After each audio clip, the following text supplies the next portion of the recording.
right, I believe we are live. Okay, cool. Welcome everybody. Today is August 8th, 2025. My name is Spencer Riegle. This is the Bookmap stream. We hop on each week, and when I say we, I mean DARMA Capital Trading, and we talk about kind of the market outlook. So we take a top-down approach to markets, right? We start at kind of the macro, and then we dive into a little bit more of the shorter-term durations. We see that to be predominantly anything under a month, but more specifically here on the Bookmap stream, we're looking at weekly outlooks. We're looking at kind of daily, and then sometimes we take a step back and look broader picture as well. So if you'd like to find me, you can find me at _RIEGLE, my last name on Twitter. You can follow us at DARMA Cap Trading. And then I am fairly active on LinkedIn as well. So while I'm not posting, I'm on there quite frequently. And feel free to reach out there, or you can reach out to me here in the Bookmap Discord. So without further ado, let's kind of go into the disclosures, and then we'll go through some house cleaning this week and get started.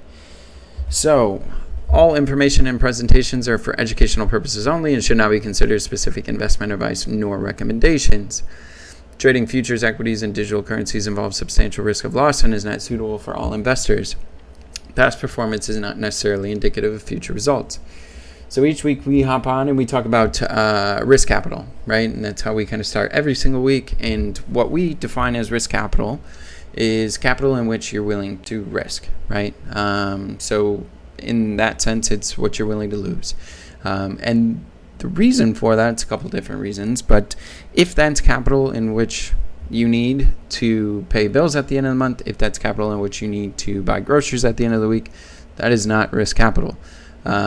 Even if it's capital in which you're going to use to go to a concert to better your life, right, this week, and if you lose a trade and that trade then impacts that decision to go to the concert, that's not risk capital either. The reason for that is, if you're thinking about bills, you're thinking about groceries, you're thinking about that concert, you're not thinking about the trade.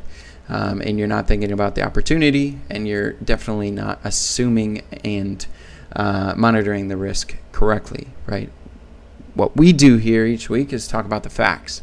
And that's regardless of kind of all these external biases that we all bring into markets, right? And so we get an opportunity to talk a lot about that this week, right, in some of the market outlooks, right? So on my right, you'll see I have Ethereum multi-book up, and it has been quite active. So we'll dive into there and kind of how we were talking about this over the last month and a half. So a bit of house cleaning. Bookmap is running a competition in which the competition here, let me see, I have the details over here on Discord, and then I'll pull up the site so that we can get a little bit more on it. So Bookmap is running a blue jacket competition, right? And so you'll see main prizes here include $600 in Bookmap subscription value. And then it'll also tell you how to participate, right? And so share your Bookmap charts, highlighting order flow concepts, executed trades, use clear text, right? Share on X, LinkedIn, or Instagram, and then you have an opportunity to win, right? So make sure if you haven't checked that out, check it out. You can go to bookmap.com /bluejacket. And check that out, right? So start date August 1st. We were actually set to have a stream at our normal session on Monday, but I actually ran into some technical difficulties, so we pushed it to Friday, and it's better alignment with kind of what we're going to look at this week and for the rest of the month. So check that out. Ends August 30th. All right.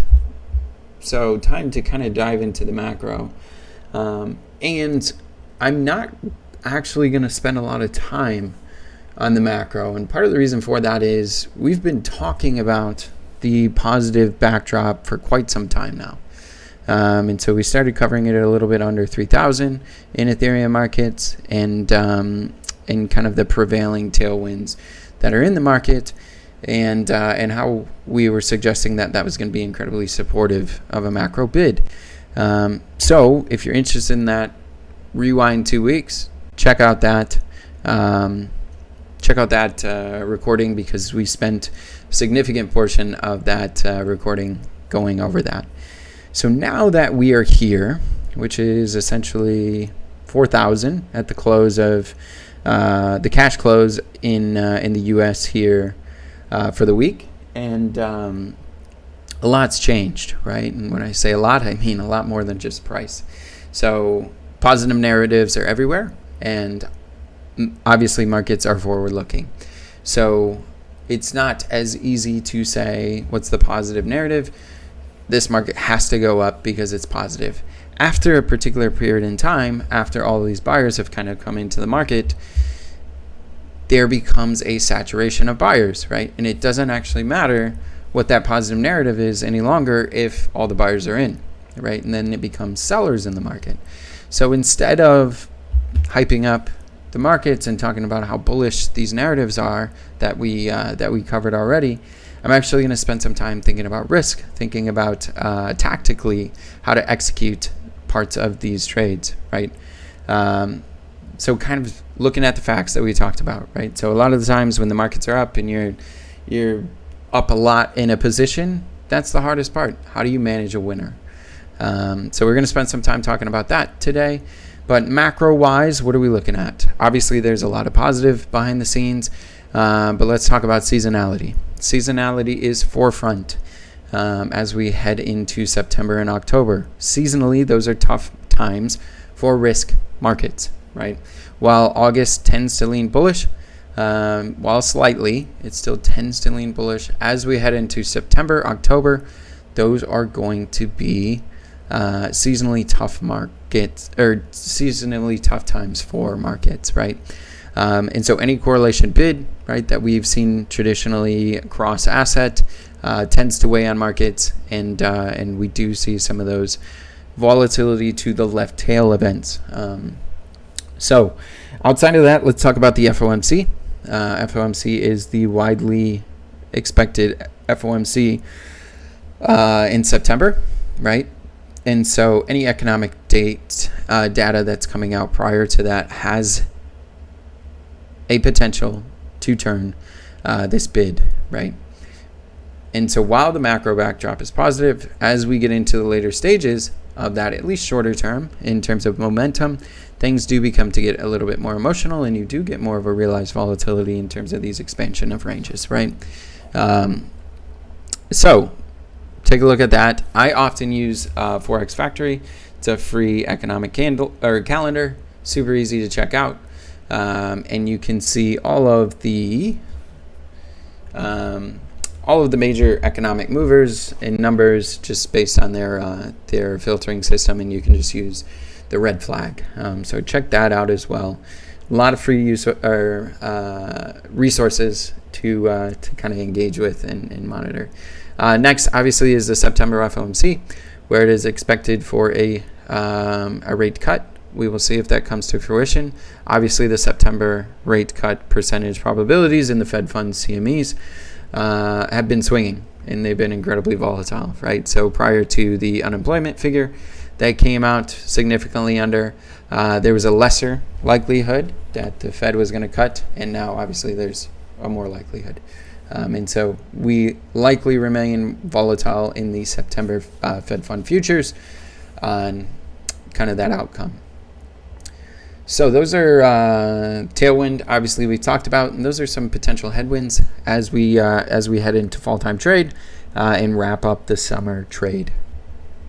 So let's dive in to our weekly outlook. So we start out, and I guess this is kind of old news at this point, but we launched our website at the beginning of this year, right? And so each kind of week at this point, each month, we've been continuing adding tools, and we're actually rolling out some new ones as well soon. So for that being said, you can head over here, and in the theme of free stuff, we offer a lot of free education. So anything in which we talk about today, head over to the sign up page, free trader assessment and education. Go through the trader assessment, understand who you are as a trader. It's an emotional test as well as kind of a behavioral test, right? So that helps us understand you if you come in and are asking questions, right? And it helps you understand you as you're approaching markets. And then the other piece, obviously, is the education. We have opened it up completely. It's free. And so each week we talk about all these different data and analytics that we have.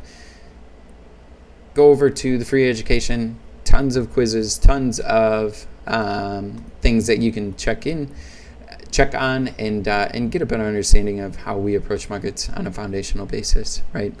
And then we're going to continue to add there too. So I'll be adding some new options, insights as I progress through some of my workload, but ton of cool stuff. So it's all free. Check it out. So let's hop over to the data, the analytics, right? And for those that don't know, this is Price Map. And we're actually going to talk about Bitcoin first. There is a little bit less to talk about Bitcoin, and then we will dive into the meat of it, which is going to be Ethereum this week. And so one thing to note is we are wrapping up the week, and so we are expecting new data to start tomorrow night, 0 UTC. So we see the start of the week on our side as Saturdays. So Saturdays here in the U.S. We are based in Chicago. So let's take a look at the price map here on the left, and then we have Bookmap on our right. And how we approach the kind of the outlook is we look at the strategy, we look at the market state, we look at the price map, and then we also look at liquidity, resting bids and offers that are sitting in Bookmap.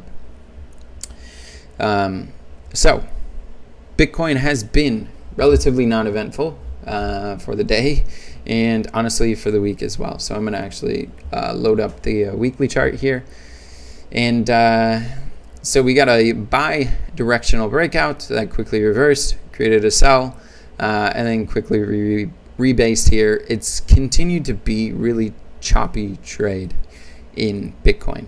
And so on a short-term weekly basis, we are in a bull trend, right? So we always kind of go through the market state first, and then we talk about the structure of the market. Because we are actually in the latter half of the week and kind of the ending of the week,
All right.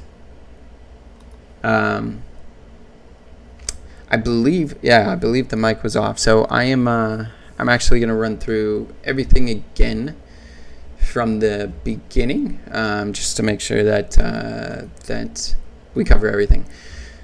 So, quick introduction to myself. My name is Spencer Riegle. I am the Chief Crypto Options Trader and Strategist. Today is August 8th, 2025.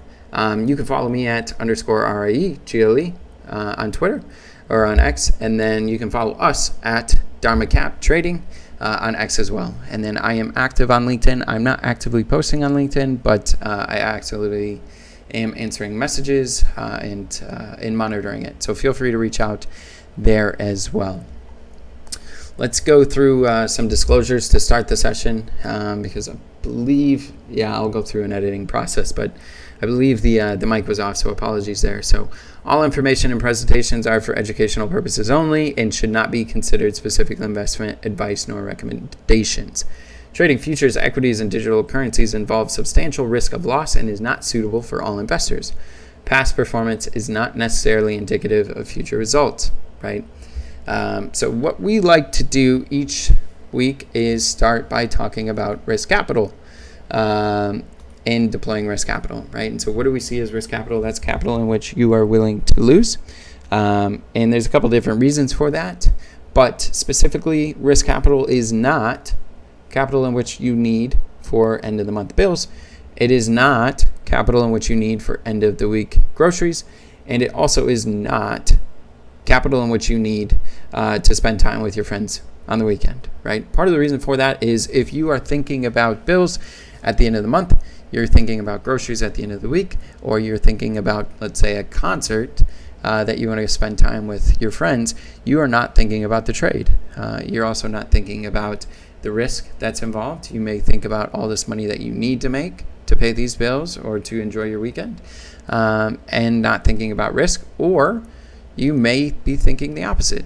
You may be thinking about how much money you could lose and how that would impact your ability to pay for this concert, impact your ability to pay the bills, and you actually wouldn't maximize the opportunity at hand, right? And so what we always talk about is risk capital. So capital in which you're willing to lose, and that's the reason for that is we talk about the facts here. So regardless of that concert that you have to go to or that you would like to go to, regardless of those bills, the facts are the facts, and the market is presenting opportunities, and that's how we like to approach it. So let's do a bit of house cleaning, and so I actually still have this up. So Bookmap is running a blue jacket competition, right? And so you can see that it started on August 1st, and the main prize has $600 in Bookmap subscription value. So how to participate? It kind of goes through a 1, 2, 3 step, and so it goes through taking pictures of Bookmap, posting it on your social media outlets, and creating a hashtag for free blue jacket, right? So X, LinkedIn, or Instagram are all qualified venues to post on. Okay, so in the let's zoom back here because the mic was off, but it is not new news, but actually we'll go into the macro events first. So what I kind of talked about was the macro events of this market, and we're specifically going to get into Ethereum markets as well, but we've been covering the bullish case and the bullish backdrop for quite some time now. And I remember covering it around 2,500 Ethereum, and really since and for about a month and a half, if not longer. So I don't really want to spend the time there, just because if you turn on any news outlet right now, it's coming to fruition, and obviously price has followed suit. But the fact of the matter is markets are forward looking, right? And so while we were talking about it a month and a half ago, it is here and it's in the present now. And while the narrative absolutely has potentially some more legs to cover, it doesn't mean that we need to consider or continually reiterate the same bias, right? What we need to do now is think about tactically what are potential headwinds in the future, right? And think forward just like the market does, that would combat these tailwinds that we've just seen, right? And so some of those, the blaringly obvious one is seasonality, right? And so seasonality is across most risk assets, right? And so that predominantly is in September and October, and we talked about this a little bit last year, and we've brushed up on it over the last few sessions as well. And so the headwinds, right, September, October, seasonally are tough. And so regardless of the macro narrative, the bullish sentiment, all these kind of things, that is something that we need to look out for. And we need to take a tactical approach to markets as we head into the fall time. That does not mean these markets can't scale higher. That just means that if they do scale higher, we need to start thinking about what if they reverse, right? Or what if they sell off? And that trend, instead of being significantly linear and an accelerating bull trend, turns into more of a digestive, positive new level in markets, right? And so that's what I'd like to spend some of the time talking about today in terms of macro events. If you want to learn a little bit about the bullish narrative that we talked about, I covered it extensively 2 weeks ago. So you can rewind our Bookmap streams 2 weeks and dive into that. So, but predominantly this week, let's talk about the upcoming events. FOMC obviously is a big one in September, and those Fed fund futures have been volatile. Part of the reason for that is it's going to be very dependent on economic data that comes out, and any economic data that comes out that suggests that the economy is still positive does kind of change that narrative, right? And so while we saw a decrease in the percentage of potential for a rates cut in September prior to the unemployment last week, once unemployment missed, we saw that increase right back. So expect those front month Fed fund futures, those September ones, apologies, to be incredibly volatile and remain volatile and sensitive to macro numbers and economic numbers that do come out for the rest of the month. Market really is looking to price those events in. And so that's the largest headwind that's in our face, and the largest one to talk about. So let's hop over to the website, and it's not new news now, but we launched our website, DARMA Capital Trade, at the beginning of the year, and we've continued to roll out new features almost every month, and we are still continuing to do such, right? And so we have a bunch of gadgets and tools that we've integrated, and we are continuing to do that. For those that enjoy the stream today, we actually have a big free section as well, so I'd like to cover that. You can head over to sign up and go down to Trader Assessment and Education.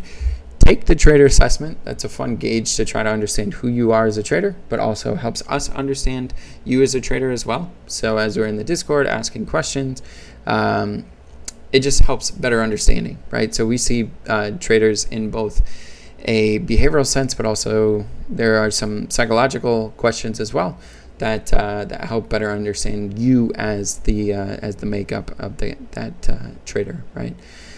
Also, we offer a lot of free education. So anything in which we go over today in terms of our data and analytics, it's all covered here in our Analytics Insight and Playbook Insight. We are continuing to roll out modules for free on our website, so make sure to go check that out. And then we're also going to be talking about the Playbook. So that was a new tool that we kind of rolled out this year as well. And you can go over there and see all of the different quizzes. You can see all of the different write-ups that we're basically going to talk about today, right? So what is an uptrend, how we see all these different signature states, all these different states of markets, and how we really break down each variation of that market, right? It helps us provide ourselves context when we're trading, but also we see it as very valuable in terms of understanding current market states, understanding what the expectation is for that market. So let's dive over and we'll go over into the weekly outlook.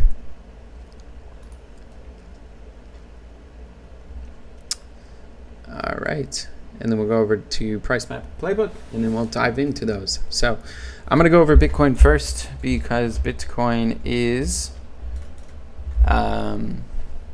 it's been a little bit more quiet, and then Ethereum obviously has been active, so we'll spend a majority of the time talking about Ethereum. But so we see our weekly data start at Saturday, every Saturday, and then it ends every Saturday, right? So we are in the last basically 36 hours of this data set. So we're going to talk about kind of how to approach the price map, how it is applicable.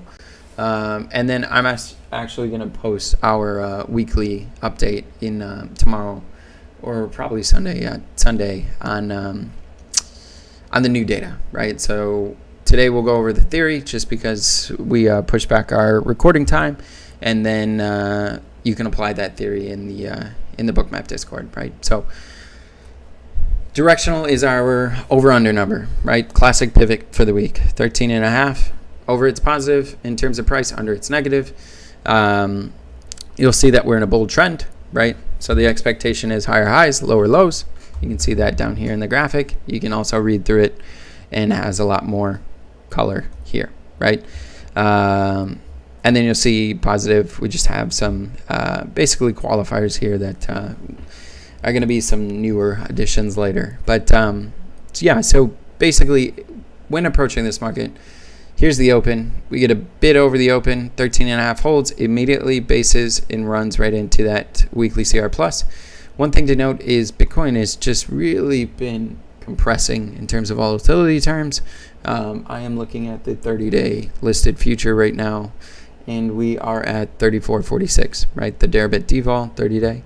And so it's incredibly low, historically speaking, but specifically if you also look at some of the weekend volatility numbers, the 117,000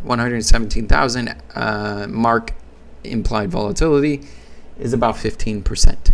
And I have not seen those numbers this low since probably FTX collapsed a few years ago, and some systemic issues. So obviously the volatility market's changed, the Bitcoin market broadly has changed, and you are getting a lot of sophisticated sellers in this market now, and it's been quite evident with the introduction of the ETFs, and so some of that more institutional, professional money. So break the CR plus, break under the weekly directional, you get a break, but immediately we base rate back over. That is a fake breakdown, and then you get a break back up, supports 113.5, and immediately we rebalance all the way up to the weekly UP. What to monitor in the next 36 hours, right? Obviously this market still has 36 hours to trade. We are talking crypto. It does not close on a Saturday.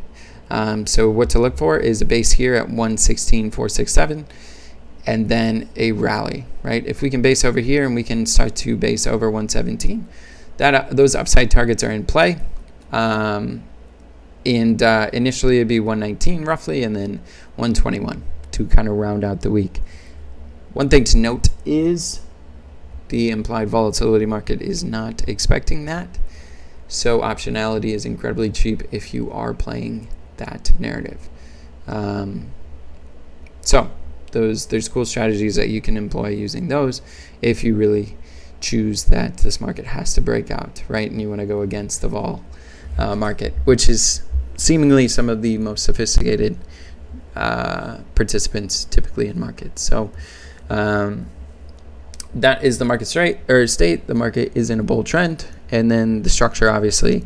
So what we didn't talk about is the R level, and one thing that we're going to cover a little bit more, but the R level, we always brush over it and we talk about it as our sentiment bias. This R level is what we see on any duration to be the best level to deploy risk capital, right? And it's dynamic, so it changes. So some weeks that we've been on, it's at the DT1. Some weeks it's at the directional. Some weeks it's at the UP. Some weeks it's at the UT1. And it changes also based on duration. So I'm going to pull up the daily right here. and you'll see that the R level is right under the DP, so it's at the CRX minus, right? And on the weekly, you'll notice it is right at the DP, right under the CR minus, right? And then you have that CRX minus, right? What does that tell us? A couple things. One is, if the sentiment is under the market, any break you're looking to buy. You're just looking to get better prices, knowing that this is the best area that we see on a weekly basis to deploy that risk capital, right? So risking 1 penny off this lower metric boundary down here with infinite size, right? As long as it doesn't break there, that trade you can lever up as much as you want, knowing that that risk level is defined.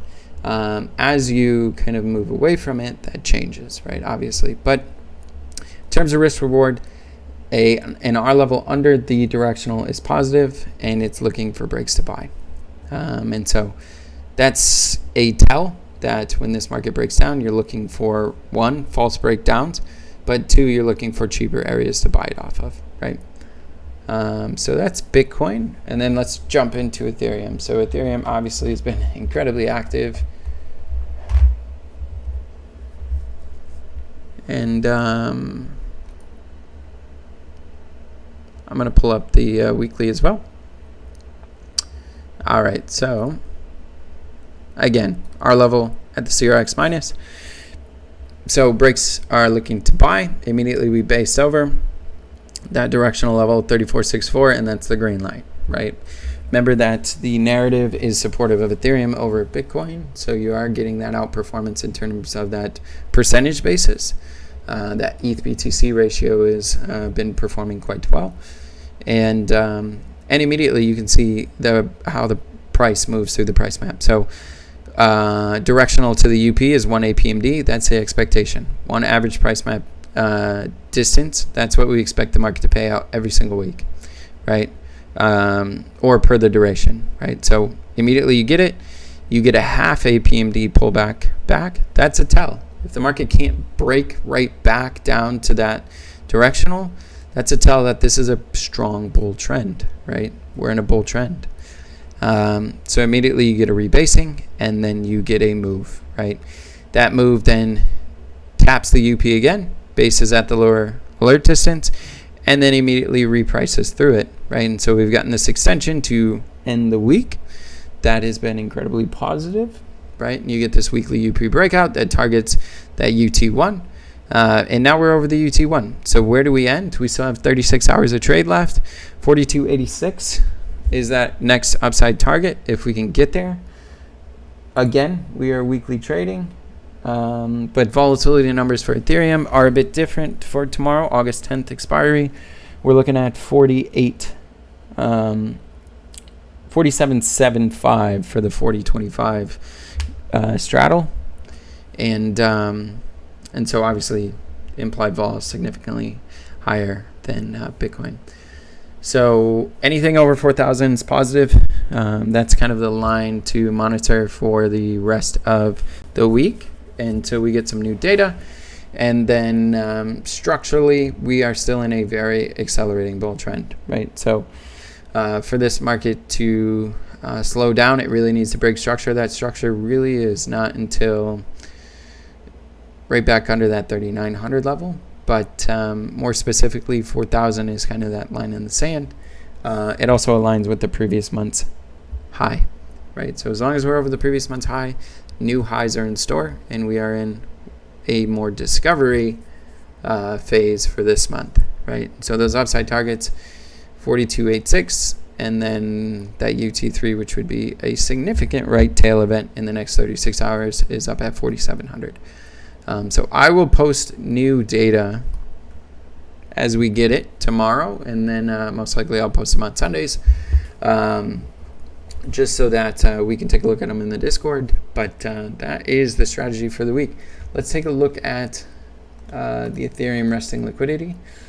And the reason for that is Bitcoin, you do have those resting bids in there, but it's been choppy trade. So you can see, obviously, you got resting bids here and you got resting offers here. It's, to me, and how I look at liquidity, that kind of coincides with this choppiness that we've been seeing.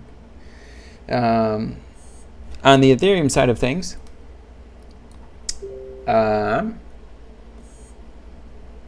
let's take a look. We have resting bids down here at 38.50. You have around 1,500 coin. No, it's around 6,000 coin. And then the offer is light all the way up, right? And so right in with those structural lows, right? So you probably have some technical traders that are trading around this technical level, and then offer on the upside is light. So monitor that, especially as price scales, and if it does scale further from here, and take note. So that is basically all for the week, and then I'll make sure that I edit it just so that we cut out the non-mic part for YouTube. But enjoy the week, and I will post new data in the Discord this weekend. So good luck.